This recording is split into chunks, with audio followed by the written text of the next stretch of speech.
तालुका विकास आघाडीचे दोन धर्मीबांध खोंडे या ठिकाणी आपण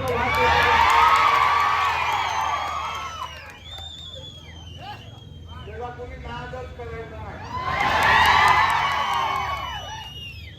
या ठिकाणी गेली सातत्यानं 25 वर्षाच्या काळामध्ये या तालुक्याचे विश्वपितामह भाई गणपतरावजी देशमुख साहेबांनी आम्ही 25 वर्ष सातत्यानं या तालुक्याच्या पंचायत समितीमध्ये जिल्हा परिषदेच्या निवडणुकीमध्ये आपल्या सगळ्यांच्या आशीर्वादाने एकतर्फी विजय मिळवला.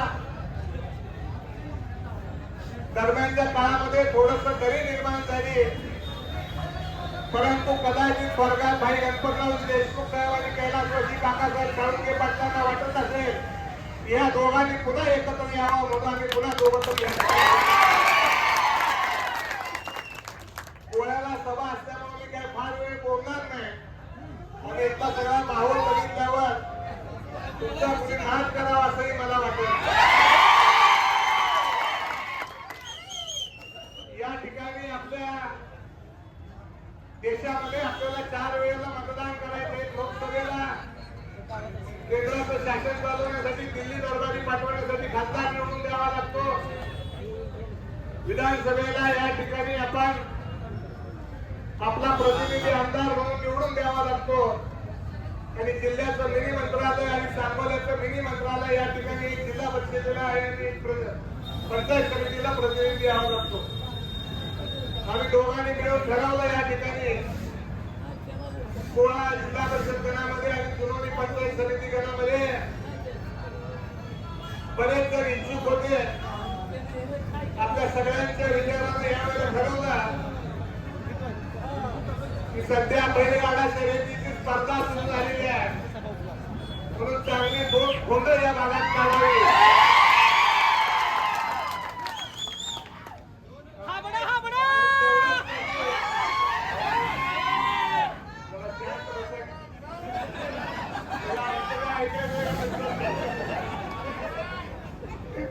थोडं ही 9 तारखेचं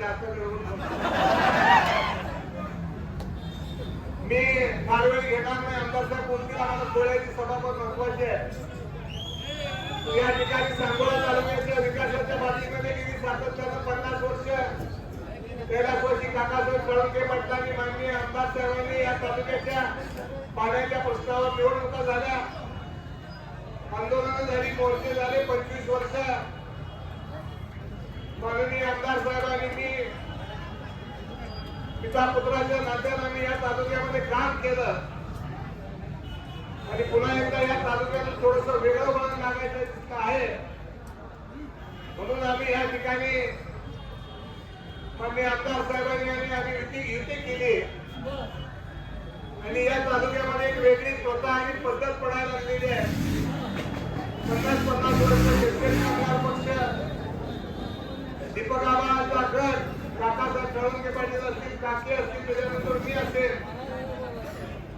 या 50-50 वर्षाच्या वयाची कुणाला तुम्ही वाटत असेल की एका रात्रीत आपण 4 डाम लावून 2 डीपी लावून घ्यायचं असेल तर ती कदापि या भागाची जनता हे कधीही सहन करणार नाही. मी आपल्याला या निमित्ताने एवढंच सांगेन की आता कुठल्या ज्योतिषानं कोळे गटाचा निकाल कुणाच्या बाजूने लागावा हे आता कुठल्या ज्योतिषानं सांगायची गरज नाही. 9 तारखेचा गुलाम आपल्या ह्या 2 खोंडावर पडलेला असं आजच मी घ्यायचं होतो.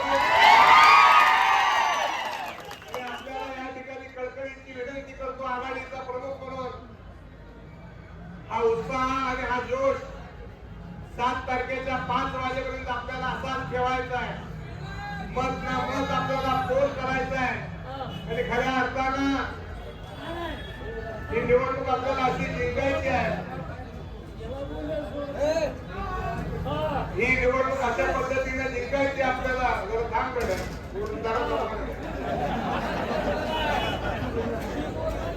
या भागातील जुनोनीला आल्यानंतर अनेक निवडणुकीला आपण सामोरं गेलो.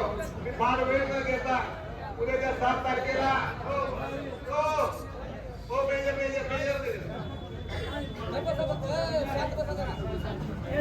नानाच्या चिन्हाचं बटन दाबून आपण त्यांना प्रचंड मतांना विजयी करा ही विनंती या निमित्तानं करतो.